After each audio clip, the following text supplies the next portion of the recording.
Ladies and gentlemen, welcome to the Above the Bar podcast, where each week we belly up to the bar with a new guest, find out what they do, who they are, and what makes them great. So sit back, relax, and enjoy.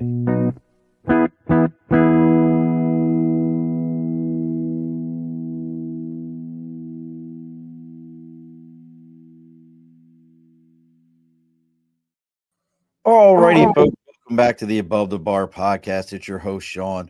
We've bellied up to the bar on this. It's the first Wednesday in December. I just realized that. Yeah, I had to think about that for a second. This first Wednesday in December, and we're doing it right. See, what I'm doing is exactly why we have our guest here, because as you all know, I don't prepare the introduction. It's completely improv. Ha ha ha. So to make sure that my improv is actually right proved, that's right word or not, but to do this for me, joining me all the way from the other side of the Hudson River, because I'm on this side and she's on that side. And I forgot to double check because I'm going to butcher everybody's last name. We all know that. Let's see how I butcher Kat's last name. It's Miss Kat Koppett. It's Koppett, like stop it. Stop it and Koppett. So see that? You get a little cheers and everything, Kat. So, hi, Miss Kat. How are you? I'm great. I already have a story to share with you. Wait a second. Already? Yeah. So, Koppett is a made-up name. My father was a sports writer. Oh, really? Mm-hmm. And he was born in Moscow. All right. And came to the States when he was about 5 years old, grew up under the shadow of Yankee Stadium. And the way he tells it, his last name was Koppeljovic, and he had an editor who said, "Oh, that won't fit on the byline. You have to change it." Of course, that's not true, right? It just was not super cool to have an immigrant name in the 30s and 40s and 50s. So he changed it to Koppett, and he specifically, as a very rational guy, spelled it this way, thinking that everybody would be able to pronounce it perfectly. And of course, nobody knows how to say it. Nobody, but I like it. It's a good story. He improv'd his name, and that goes straight into what we're talking about today, folks, is how can improv training help improve your business, what we do every day. And if you're in the sales world, you realize that at some point in every conversation, you have to put on some improv. You have to do some things that you didn't plan to do. So we're going to be talking about that. But as we get into all this, let's go ahead and take care of some house cleaning. As always, folks, over my right shoulder. And look, I'm going to go ahead and say this now. Listen, Justin Tucker is the greatest kicker in the history of the NFL. Simple enough. He has a 70% accuracy rating this year. He has missed way too many field goals. Tuck, I love you, brother. Please hang up the cleats. It is time, 13 years. Call Matt Stover. He will tell you it's time. He was another GOAT. And it's time to go. But as always, I had to get that PSA out for a moment to get it off my chest. We have the big board for sticker and calls. Maybe you have a theater group of your own. You have a show that you're doing, a podcast. Doesn't matter what it is. Reach out to me on Facebook, LinkedIn, YouTube, Twitch, Twitter, Instagram, LinkedIn. Our Facebook or our email is the above the bar podcast at gmail.com. And our website is the above the bar podcast.com.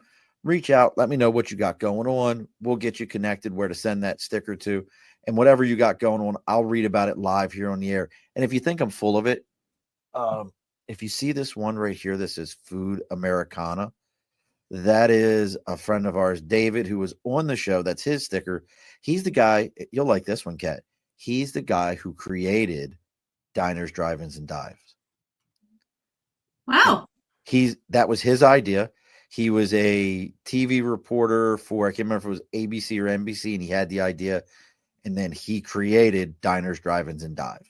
That was his idea. Nice. And he's doing pretty good off of it. I guess so. He's doing all right. It's been around for a little bit of time. Guy was not the creator of it. So make sure you reach out to us and let us know what we got going on. But also we got to talk about the people that pay the bills around here, and that's Budget Blinds of East Greenbush, Budget Blinds of Hudson and Cooksaki, and Budget Blinds of Schoharie.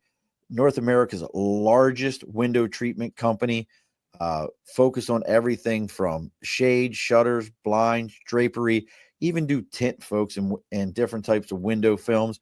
They cover it all. And for the month of December, everybody likes technology during Christmas time, don't they, Kat? Like, that's always it. Like, somebody wants a cell phone or let me ask, at any point in time, did you ask for a record player for Christmas? Yes. So did I. Twice. Once as a kid, and once Wow. as an adult. That was what I wanted to do. Amazing.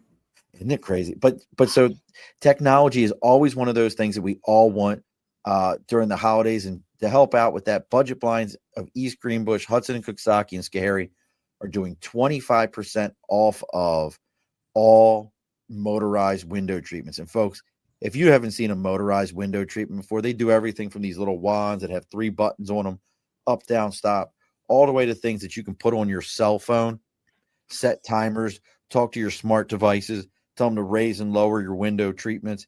It's actually a bunch of different things, and you integrate it. And some people say, well, I don't need that. Well, if you're like most of us, we travel nowadays, we go places. Those motorized window treatments, yeah, they're going to cost you a little bit more, but you can put them on your cell phone, and you can set timers to make it look like somebody's in the house raising and lowering the window treatments. That's great. That is where we're at today. You have your lights that are on timers, you have your window treatments on timers. Make that house look like somebody's there, make it a little bit secure. Reach out to them, and as always, folks, if you tell them that you're there to belly up to the bar, whatever sale they've got going on, they're going to give you an extra 5% off just for telling them that you're there to belly up to bar. That's Budget Blinds of East Greenbush, Hudson and Cooksaki, and Schoharie, New York. All right. All that's done, Miss Kat. Well, now I want to get new window treatments for every room in my house. You should. I mean, and I appreciate you improvising that. But I'm going to say everything today. But you know what? I love that you do this whole training on improv. But I don't think people, and people might, and I'm going to get to your background here in a second, but I think most people might be thinking, well, is this just like teaching people how to shoot from the hip, or in sales, we call them gunslingers, where no matter what it is, you can just kind of be like, I got something for that. I got something for that. Yeah. But how did you get in? Let's start with that. Like, how did you get into the improv world and improv in general? Yeah. Well, let me start by saying some of it is that, right? I mean, there is a piece of it that's thinking on your feet and being, able to respond and be flexible in the moment. And it's much more than that, as we'll talk about. I became an improviser through the theater. I was a classically trained scripted actor. Oh, wow. In New York. But I had teachers who couldn't quite, they kept saying things to me like, you're too smart to be an actor, which is a stupid thing to say, right? Or don't think so much. And I couldn't quite figure out what they were saying. But then I was in this theater company with a guy named Aaron Sorkin, who maybe some of you have heard. I know the name Aaron Sorkin, absolutely. He created The West Wing and Social Network and a bunch of things. Anyway, I was in this theater company with him, and someone in the company knew an improviser who came in and did a master class with us. And most of the actors were like, ugh, improv. It was very separate from the theater. How dare you. How dare you bring this in here? We are actors and actresses. Right? But for me, this teacher was able to help me do something that my theater teachers hadn't done, which was to understand what they were saying to me, which is be more present, trust your impulses, don't censor yourself so much. And she gave me actual activities and exercises to help do that. And then what happened was I was teaching English as a second language as my day job, and I was working with this improv company. And my students in the improv company started to say things like, I wish my boss knew how to accept and build with ideas the way we do in improv. Or I wish my team at work knew how to collaborate and co-create the way we do as an improv team. Will you come teach us improv in business? And I was like, well, I'm kind of a starving actor. Corporations have money, I guess so. And I started to do it, and then very quickly went back and got a master's in organizational psychology because I didn't want to be a charlatan. I didn't want to be selling snake Right. oil. I wanted to see if it actually had some value. So that's how I got into the sort of applied improv side. Yeah, and I find that completely fascinating. So, I mean, especially if you're coming from that classically trained actor, actress world where, you know, we hear stories about some of them. I can see his name. He played Joker in Batman, the one that he died. Heath Ledger. Heath Ledger, thank you. You know, guys that like they get so like immersed in what they're doing that they lose themselves in this. But improv to me is, and correct me if I'm wrong, improv's just the opposite. It's almost like, yeah, I know the script says happy, but I like the word glad right now. That's the word that's in my head. So that's what I'm going to go with. I mean, am I understanding it right? Yeah. Well, what comes up for me when you ask that is, as improvisers, we are acting, but we're also writing and directing all at the same time. Like we have to do all of that. We're writing the play as we're doing it. So there is a way that we're having to be more flexible. You know, we don't have 6 months to prepare our character and get in character in that sort of method acting way. But there's other ways in which we're actually more authentic because we are, you know, learning to trust what's happening and respond in the moment. But yeah. And you're still teaching this. So when you first were going in and doing this, and this is the only thing that's coming to mind to me, did you improvise how you were going to teach it even, or was like you had a, because I mean that's a weird thing to me. Like if you're an improv teacher, you would think like, well, maybe the whole thing's improv how you're teaching it, or it was a structured lineup like, hey, this is how we're going to do this. It is such a good question, Sean. I think there are a lot of improvisers who, especially now that it's become sort of a thing to take improv into business, there are a lot of improvisers who think either I can just improvise what I'm doing as a teacher, even improv teachers who do that, or who say, I'll just take what I'm doing on the improv stage and translate it to business exactly without making any contextual adaptations. And both of those are mistakes. I had a wonderful improv teacher and director named Laura Livingston at one of the companies I worked with in New York City, Freestyle Repertory Theater. And she used to say, say that theater slower. You were like Freestyle Repertory Theater in New York City. Okay. They still do a lot of work in schools and shows. She was one of my great mentors, Laura Livingston. And she used to say her job as a teacher and a director was to build the jungle gym so that people could swing on it. Right. I so love that. And I think the way that I think about that is, as a teacher, as a trainer, as a facilitator, it's my job to be very thoughtful and deliberate about setting context and having a plan so that people can learn what they need to learn or play in the ways that they need to play inside of that. See, I love that idea. So when you first, then how have you seen then your style for teaching improv within the business world? I mean, because again, I hear it as somebody who loves sales, and this is what I do. To me, it's a simple transition. Like if I was a sales manager and somebody with your skill set came to me and said, hey, I would love to train how we can use this in a business setting to adapt to situations, to take the sting out of conversations, to do everything. But how was it perceived when like that first couple groups were like, well, we want you to come in? Were they already in leadership roles that they could bring you, or did you have to sell it to somebody?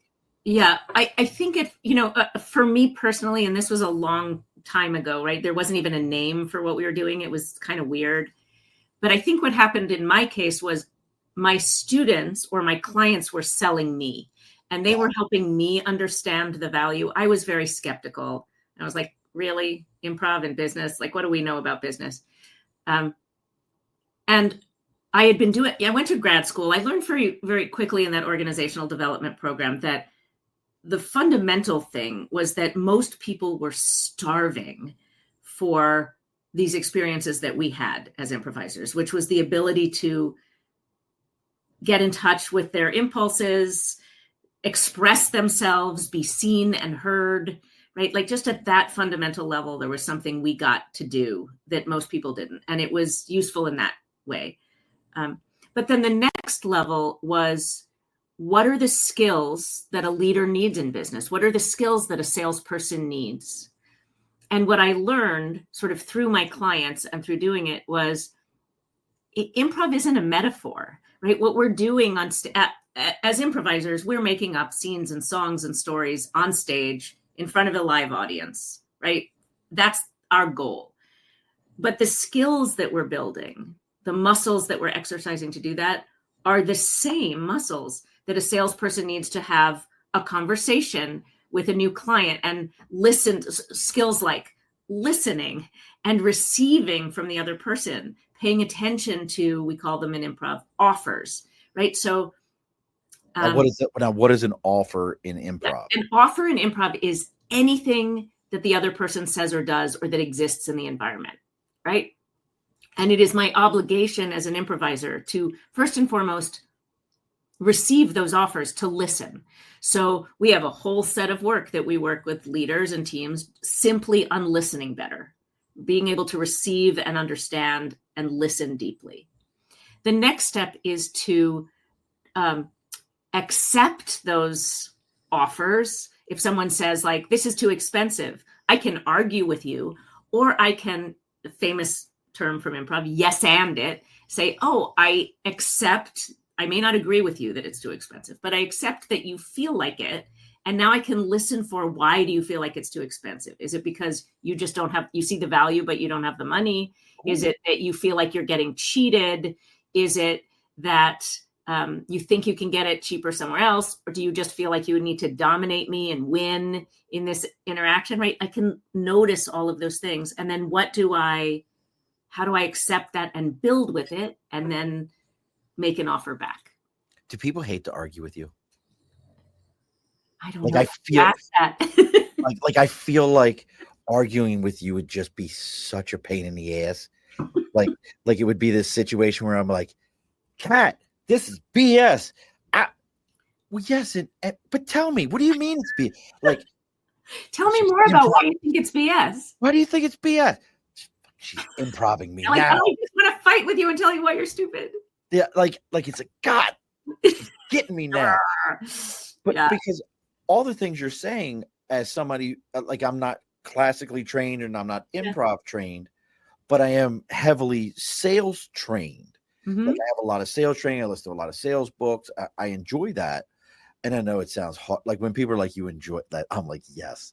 I have sitting in my queue for my books right now, Napoleon Hill, 15 hours masterclass. Like, and I'm like, I got to finish this other one called King Within, which another person recommended to me. And I was like, and it's like 3 hours. I'm like, all right, I finished that one.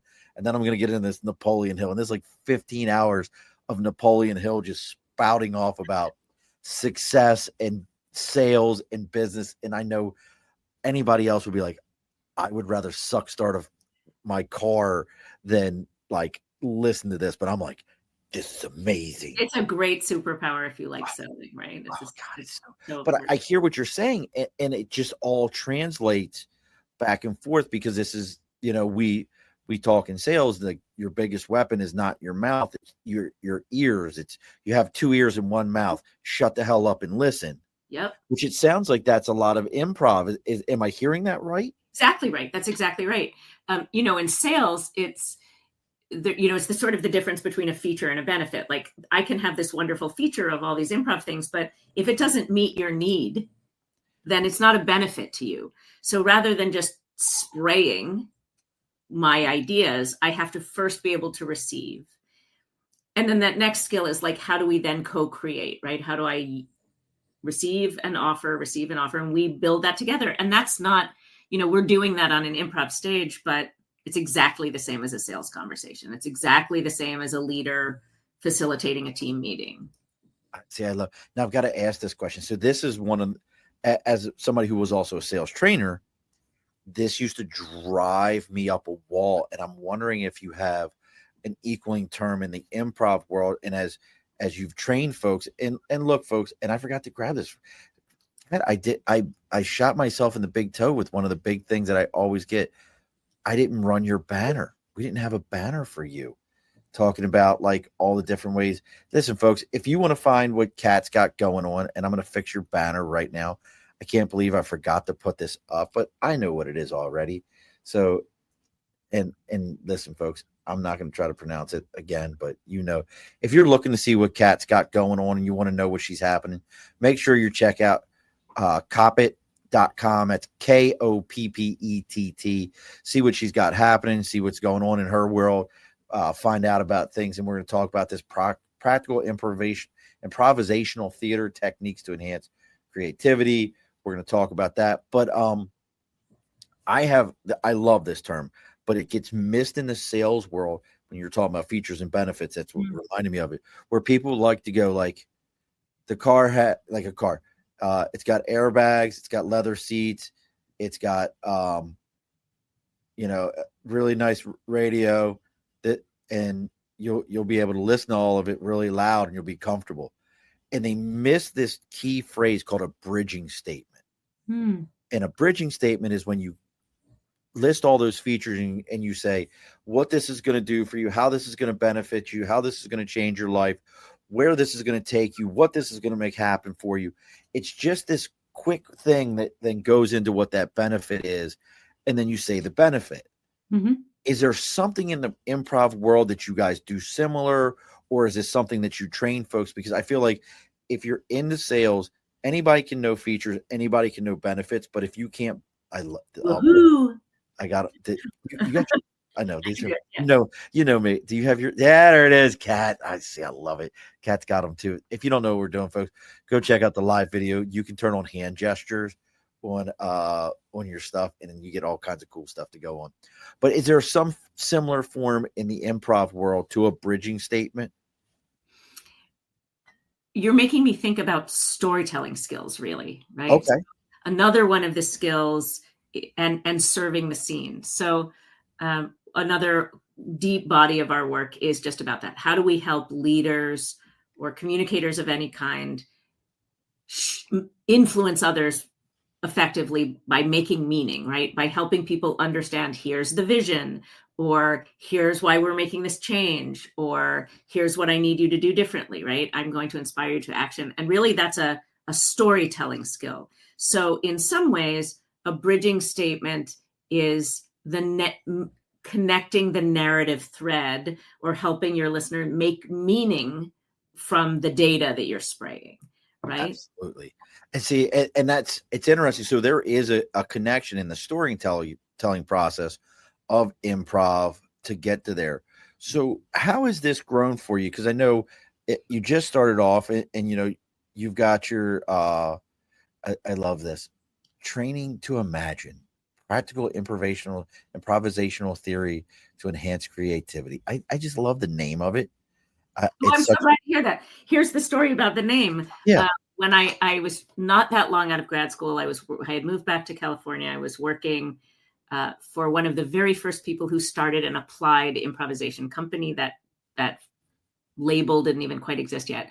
And a friend took me to Book Expo, and I ran into a publisher. I'd read another book that they had published. My lights are blinking, so hopefully. Yeah, I was trying to figure out if that was on my end or if I was about to start season. If you lose me because my electricity goes out, I'll call you back on the phone. Are you getting? Is it storming pretty good out by you? It was snowing earlier, so I don't know what's happening. You're on the other side of the river. You're on the Albany Schenectady side. I'm on the Rensselaer side. Yeah.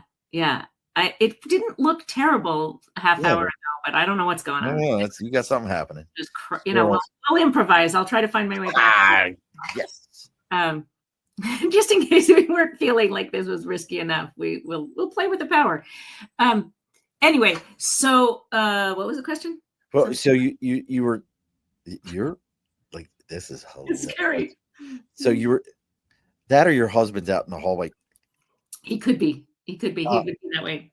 I think he's. You were saying how you went to a book expo and work on the name. The long version of the story is, anyway, they decided they agreed to. I said you should do a book on improv for training, And he said, we can't do that. And I said, yes, you can. Here's how you do it. And he bought the idea. He was into it. But they wouldn't let me put improv in the main title, the word improv, because it was too crazy. It was too silly. It was too wacky and out there. So they came up with the title Training to Imagine. I'm glad to hear you like it. Well, I do. It because it feeds to the improv. So now this person that you met, now is that Teresa McLeod? So that's right. So that was this book. This is a second edition. Routledge just acquired this book, and there's going to be a third edition coming out next year. Okay. But this is the first 2001. This was is the book on improv, and it was published this year. Teresa and I, who I was working for Meta as a consultant, and I was mashed up with another consultant. We became friends and started working outside of that work together. And all of that work that we developed through Meta and some work that I did with PwC, we ended up putting in this book, which is about, it's not specifically an improv That's book. called The Facilitation Advantage. The subtitle is How to Drive Impact, Build Relationships, and Lead with Influence. It is very improv informed. There's a whole chapter on storytelling, a whole chapter on presence, a whole chapter on adapting for impact in the moment. But it's not explicitly an improv book. And it's for leaders or individuals, salespeople, anyone who has to communicate, lead, facilitate. Right. So rather than just professional facilitators, anyone to use the facilitation skills like you're doing right now in your podcast to connect with people. And yeah, I got to tell you, one of the things that I find so fascinating with a lot of this is, even though we know that you're, the improv piece for you, it sounds like it's still kind of a little bit like difficult to throw that word improv into it until they're actually in front of you. So how do people initially react then when you're like, here you are, you're getting ready to facilitate this training, you're ready to go into it. And I think this is important for anyone who maybe does something that to them feels like it'll work, but maybe it's on the fringe until you get into it. And now I don't think what you do would be considered fringe. Right. But how is some of that reaction when you're like, so I've been trained, I've studied with this one. Oh, and by the way, I'm an improv teacher, and part of this is going to be learning about improv storytelling. Yeah, it's insightful. I think sometimes people are coming looking for it, right? Like that's what they want. They've heard about it. They want it. That's easy. But it's still true that a lot of people get terrified by the word improv. Right. Sometimes I'll joke, someone will introduce me and say she uses improv, and I'll say, okay, raise your hand if you heard the word improv and just realized there was somewhere else you needed to be, that you had to go to, right? Because people do get, oops, I just, emergency, sorry. Because I think that people have associations with improv of like, oh, you're going to make me look stupid. I'm going to have to be wacky. I'm going to have to be really funny. And like, I don't want to do that. You're going to make me look foolish. And why? What does this have to do with our work? And I understand that. Like, that's why I went back to grad school. That's why I was like, I don't want to be, I mean, play for play's sake is great, but I don't want to make people do silly things or introduce them to improv if it's not actually going to be aligned with their needs and their desire, right? I don't want to be selling something that they don't want or need. And so to me, what's very important is that I can make that link, right? So that I start with who are you? What do you want to be able to do differently? How do you want to be supported individually or as a team? And then how can I help with that?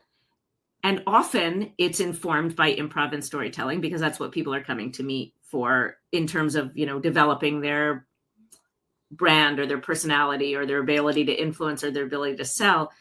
But the point isn't improv, right? The point is listening, accepting and building, adapting in the moment, collaborating, sharing control and responsibility. And so when I talk about improv, I often start with, here's what you want to be able to do differently. Improv is the gym for exercising and building those muscles, right? Improvisers, because of what we do, have developed mindsets and skills and activities and techniques for helping you get better at the things that you feel like you need to be better as a leader or a salesperson or a team member. See, it's see, I love the idea of it. I can't tell you how much I would have loved at any point in time, especially when I was first coming up in that sales piece, learning some of this, because I always felt like I was a good storyteller, but I know where one of the techniques I had to learn, which was how to stop the story. Yes, absolutely. Which really can, and what I mean by that, folks, if you're in that world, some of us, there's different types of sales personality. I am a rapport salesperson. I'm a relationship builder. Mm-hmm. I mean, I love a lot of my clients to the point that like people will invite me to their homes afterwards, like, hey, we want you to come out and hang out with us completely outside of the business. And I have to kind of be like, oh, I really have built this friendship with this person, and remind myself that, like, no, you spent 2-3 hours with these people. You've built a friendship with them, and be okay with it, because sometimes I forget that. But, and look, folks, if you're looking to see what Kat's going on, again, it's Koppett, KOPPETT.com. You can see everything she's got going on. So what is it, and I've got it. I might be running around because I have this tendency as I'm looking at my notes here. I'm tracking. She won the North American Simulation and Gaming Association. Something, how do you pronounce this? ILFL? Eiffel Reynolds, I think. Lifetime Achievement Award. Yeah. For what? It's kind of silly. It's not silly. It's a Lifetime Achievement Award. Yeah. So NASAGA is an organization that focuses on simulations and gaming techniques for learning, often in academia and in the business world. One of their big thought leaders is a man named Sivasailam Tyagarajan, or Tyagi, who is a guru in the area of learning games and interactive activities. He wrote the foreword to the Improv book and is a mentor of mine. And they give this award every year. And I guess they gave it to me for my part in starting and promoting and growing the field of applied improvisation. What year did you start this? Like, Lifetime Achievement Awards are normally like 20, 30 years. It makes me sound very old. So as I say, Training to Imagine was came out in 2001. It's not that long ago. 25 years ago or so. I guess I started in the field probably in 97, coming out of school. Don't think 2001 was over 20 some years. I don't know. I think I just got lucky, right? The field is really not very much older than that, right? There's an international association called the Applied Improvisation Network. We had our first conference as sort of a track of NASAGA, and then they kicked us out because we were going to overwhelm the whole thing. But I think in 99 or 2000, something like that, maybe 2001. So the whole field of applied improvisation isn't much older than that 25 years or so. I mean, so you're like mom or like the hot aunt. Like, you go with the hot aunt of improv theater. I mean, because my daughter, at one of the early conferences, I was secretly pregnant. Like, I wasn't pregnant enough to tell anybody, but I was like sort of nauseous and sipping lemon juice and facilitating programs. And my daughter's about to graduate college. So I love it. I mean, Kat, this is, just the entire thing, because that's the other side of it. As I'm listening to you, as interesting as this is, and I love everything about this, because you also, and we're going to talk about the MOPCO Improv Theater in a second here.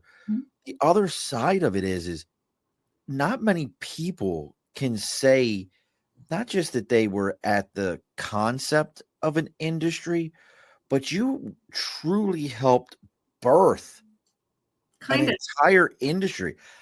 Listen, folks, Kat and I are somebody else would have if I hadn't been around, right? Bullshit. Save it for somebody else. Kat and I are on a call almost every Wednesday together, a networking call, which is that it's the best networking call because we don't talk about anything of any networking value at all. We just talk. Like at some point, something is said and we're off on tangents. Unfortunately, I have a wealth of worthless knowledge and I get into a lot of it. Yeah. But I mean, Kat, I wanted you to process it, and you may have processed this before, but you helped birth an entire training industry that was not there before. How does that feel? Sometimes it feels great. I mean, it's very nice to say. I do believe that a lot of the principles and values and techniques that we have in the world of improv are really useful for humanity, and that's probably what's going to save the world, if anything is our ability to listen to each other and support each other and collaborate well, right? So in that sense, it feels great. It also sometimes, if we're going to be really honest, like sitting here at the bar drinking my wine, I'll tell you, it also sometimes feels like I'm like an old jazz musician sitting in the back of the bar watching Elvis Presley be really famous and successful. And I'm like, well, you know that like you set it up. I started this. Listen here, kid, I'm the one who actually started this long before he ever knew what it was. Second City now has a huge applied improv organization. Oh, There's like millions of people, thousands of people all over the world who are better salespeople than I am, shinier than I am, more funded than I am, who are doing great things. And so there's a little bit I probably shouldn't admit that out loud, but you know what, though? Like that. But none of them are shit without you. Well, I think you're overstating. I appreciate it. I really do think you're overstating it. I think what I think, here's what I think I contributed. I think I wasn't the first applied improv book. There's a book called Improv Inc. by a guy named Robert Lowe. When I was in grad school, I reached out to him and said, help me, what do you think of this field? But I was one of the first books. There's another book called Improv Wisdom by a professor at Stanford. But I was one of the first books that my intention was to really break it down for non-improvisers, was the idea in my head, for learning and development professionals. Here are the principles of improv. And then here are the second half of the book is just a bunch of facilitator guides for activities.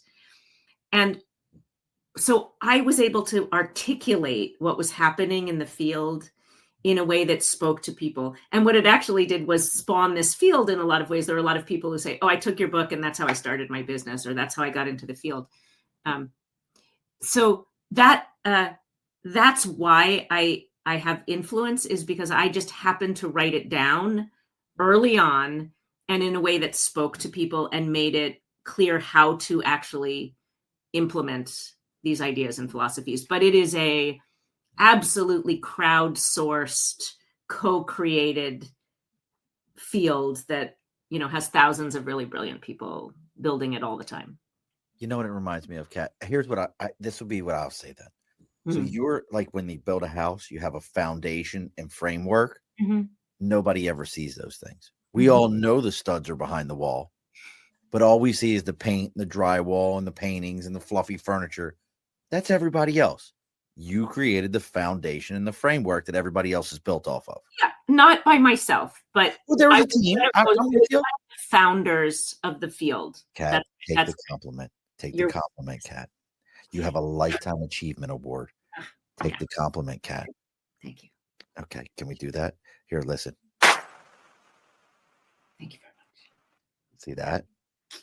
But just take it and run with it. And so, as you've moved into this, and I'm curious because I've heard you talk about this when we're together, and I don't fully know enough about it, which is you also are, the co-director and performing member of the MOPCO Improv Theater, a founding member and current vice president of the Applied Improvisational Network. Wait a sec, don't stop there.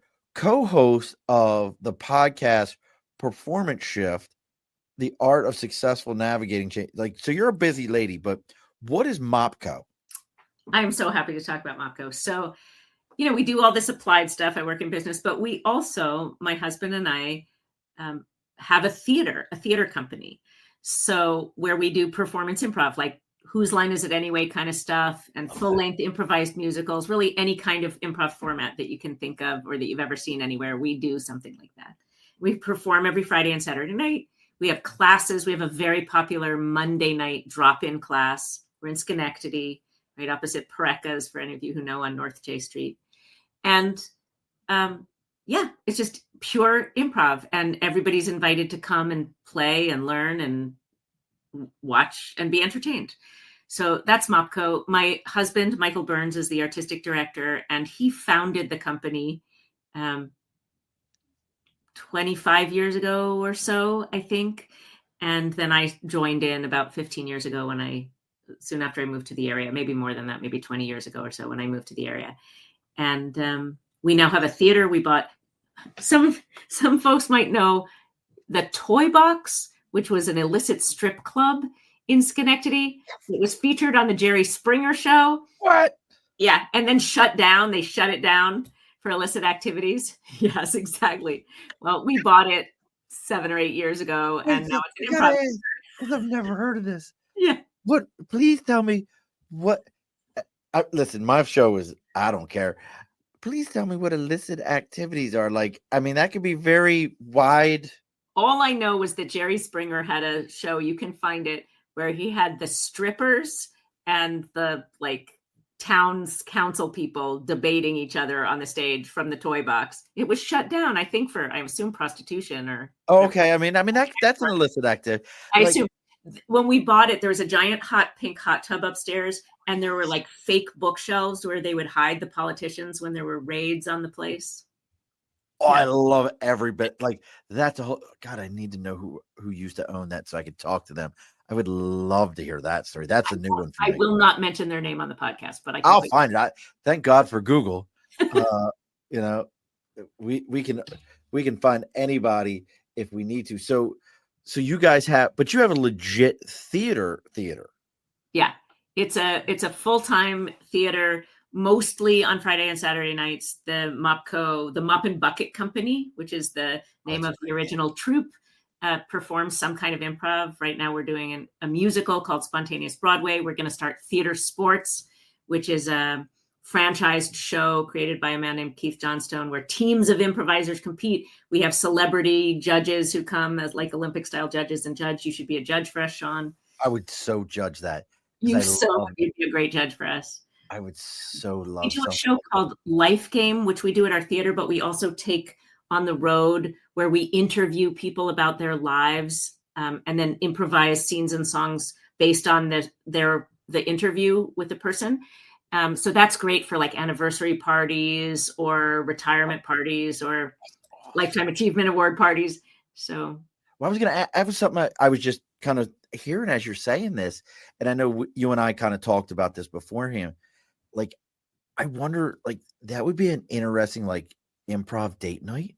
Oh, it's the best. Do people do that? That seems really scary to me. Hey, we're gonna go to people do the sip and draw things and all that. But is there what would that be? I mean, the great thing about going to an improv show is we're the opposite of stand-up. We want to make our partners look good.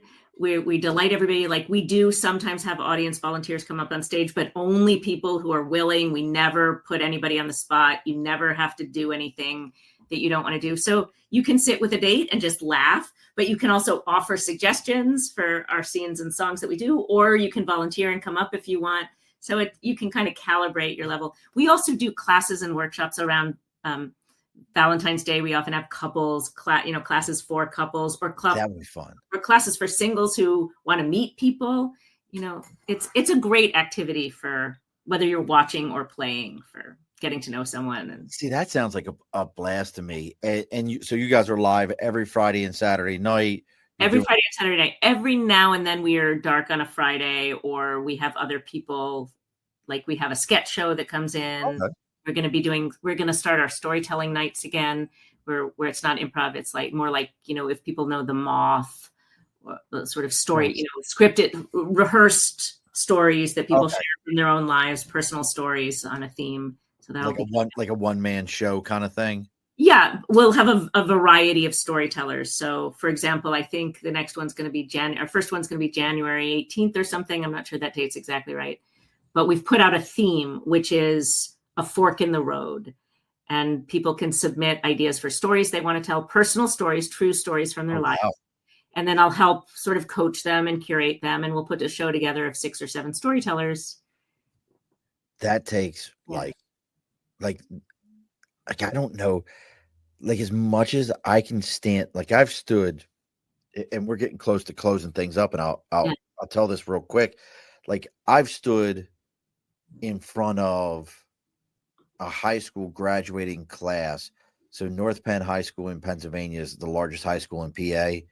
It graduates about 1,100 kids a year.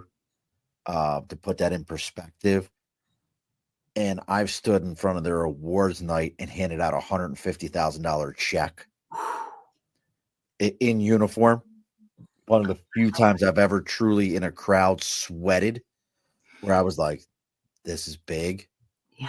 Like pulling into this high school looks like a community college campus, but I don't know if I could tell my story in an improv theater in that way, even with somebody coaching me through it, and feeling like, hey, it's a handful of people like I will probably never see again. But that kind of gets me to my next question for you, which is in that world, and you and I talked about it beforehand. What are some of the things? We got a couple of questions here.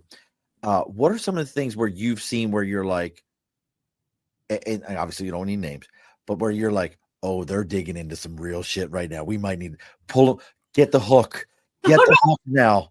Like they're pulling into some shit right now. We might want to pause this. Okay, I do have a story for you quickly about this, and I will say that I'll preface it by saying, one of the principles and mindsets of improv that we teach is to celebrate failure, right? If you're going to make it up, if you're going to trust your impulses in the moment, you have to be willing to have it go wrong, right? That's part of what we teach, and that's useful in any kind of creative endeavor, right? To be able to go like, I failed.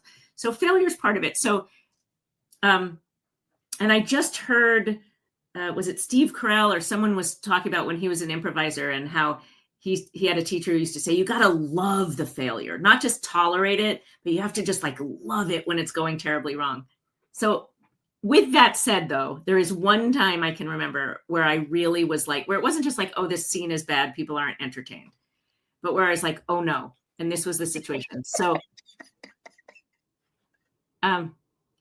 it was a late night show that we were doing in New York City with Freestyle Rap that I mentioned before.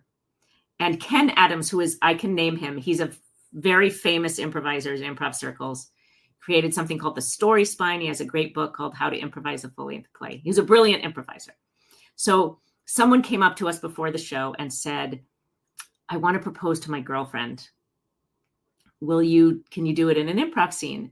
And we said, sure, do you want to come up or we'll, have you? And he said, no. I want you to do it. You propose, but for me. So like, okay, we're improvisers. We say yes to things.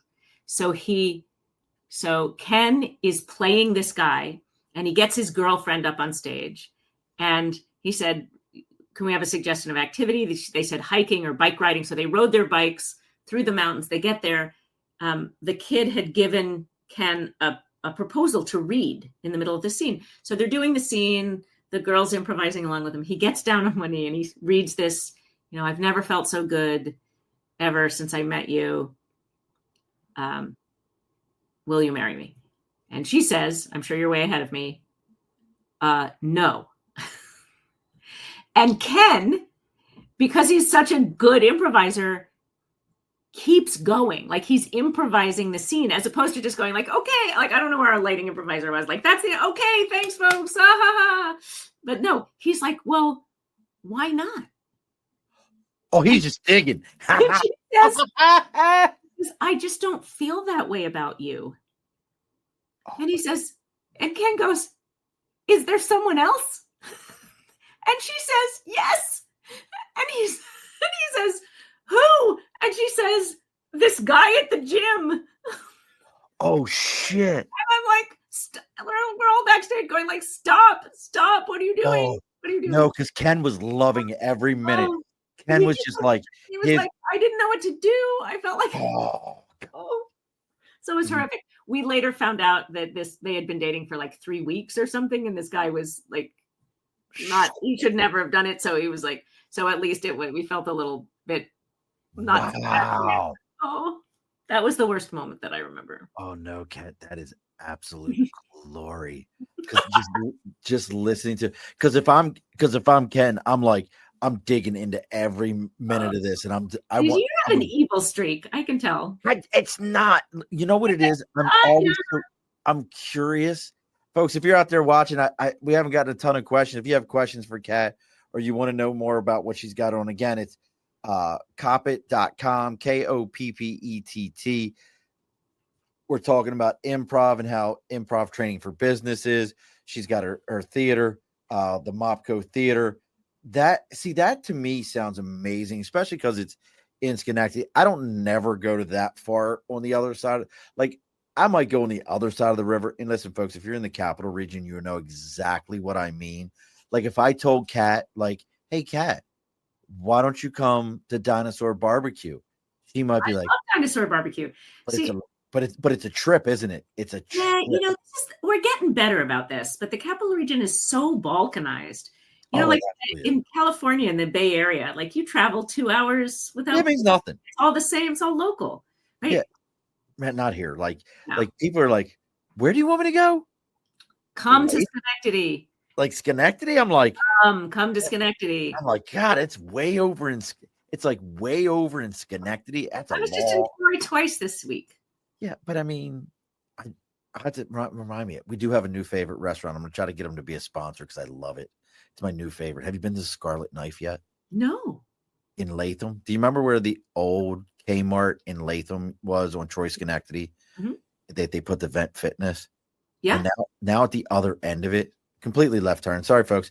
Eat it up. You'll be all right. Is a place called the Scarlet Knife.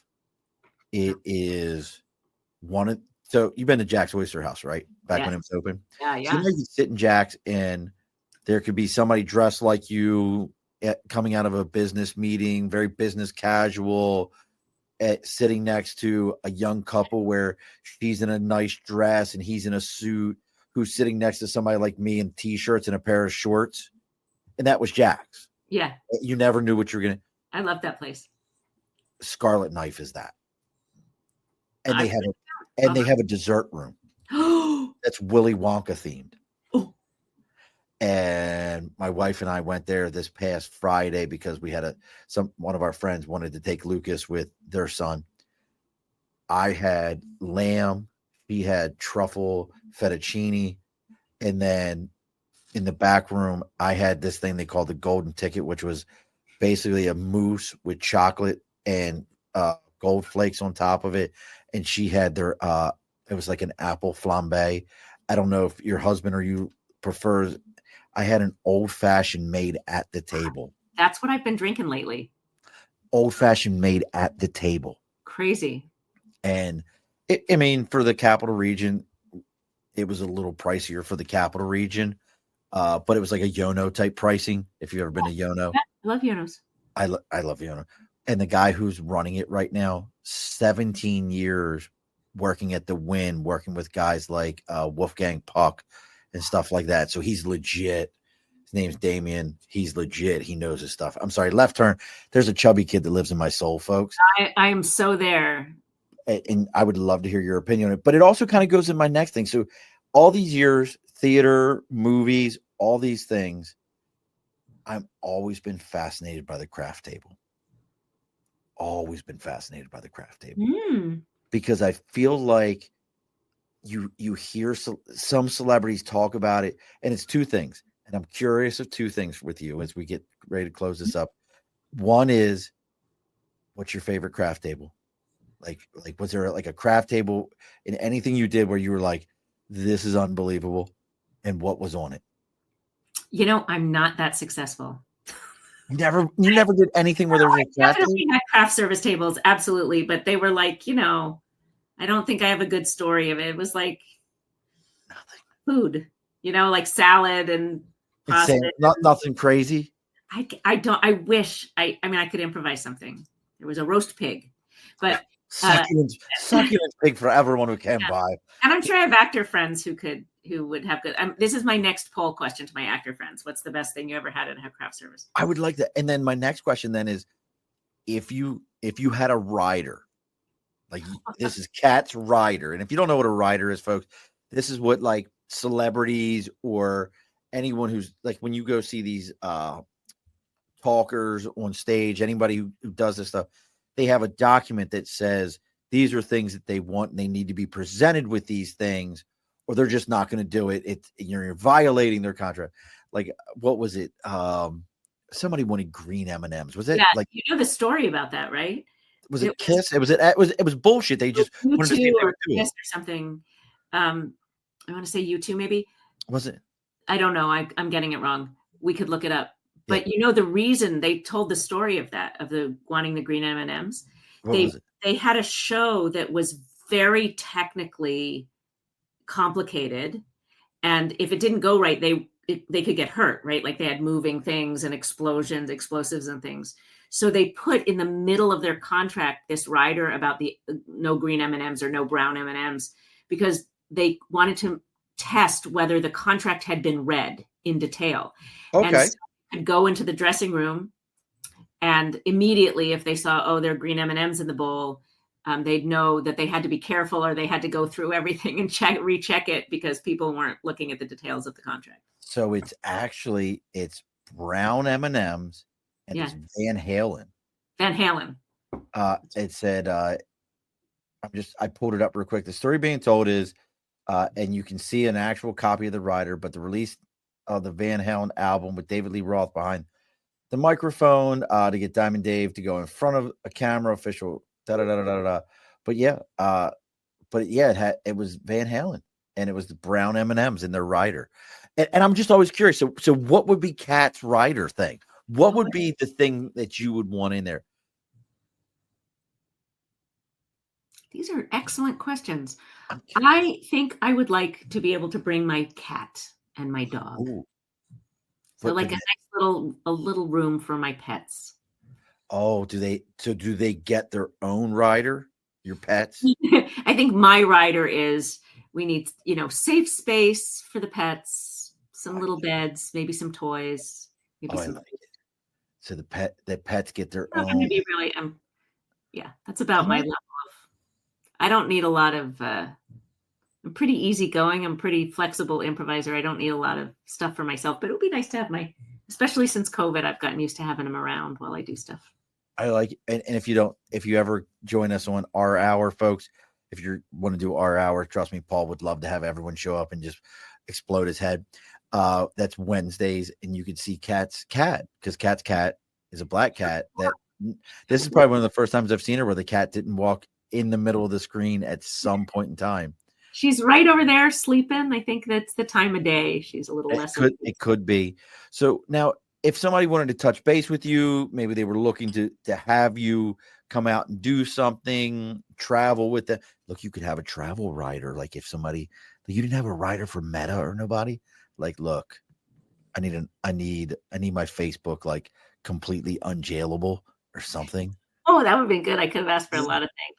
Like, yeah, a shot there. But how can people get a hold of you? How can they see what you got going on, Kat? Well, you have it in the banner, Koppett.com. You can get in touch with me just at kat@koppett.com. Mopco is mopco.org. You can find out all about our shows and classes and everything that's going on. Don't go to mopco.com unless you want cleaning supplies. It's mopco.org.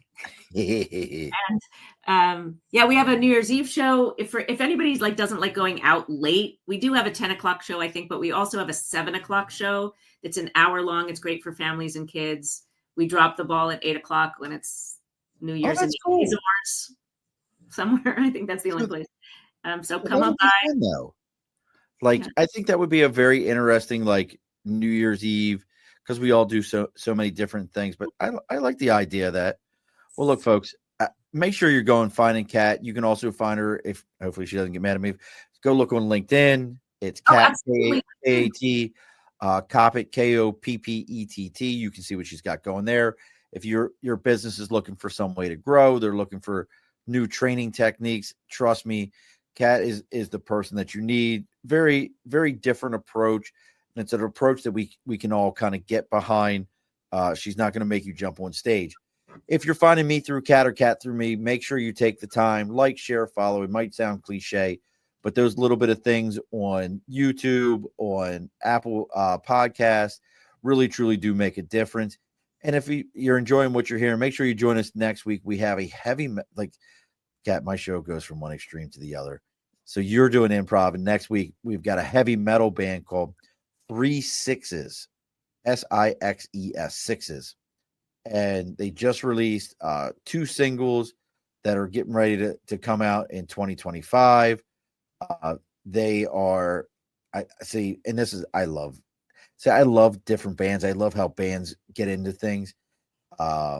Just to give you an idea, the 3 Sixes, they're crushing their new single, Reject Control, which shipped to all streaming platforms on November 5th. And then they've got a new release called Welcome to the New World Order. I've always found this, and I say this about heavy metal bands. Like, people like to get into, like, oh, this band is really into the environment. They're really, if you want to find bands that really talk about world issues, political issues, go listen to heavy metal bands. Iron Maiden was doing that before, in the modern age, before anybody realized what they were doing. Go listen to heavy metal and you'll be like, wow, they're really talking about like some heavy political stuff. And we're going to have them on next week. We're going to have the members of 3 Sixes on. We're going to talk about their new album. And the biggest thing that I always find interesting is that process of making an album, taking what you have mentally creative, and just like Kat does with improv and presenting it to the world for people to see, this is taking your music and literally laying your soul to bear to say, hey, this is how I feel. Hopefully you like it too. So we got that next week. Now, Kat, and Kat's going to be there. She's a big heavy metal fan. You should just see her. She's like regularly. Like I see it. Like give it up, Kat. There it was.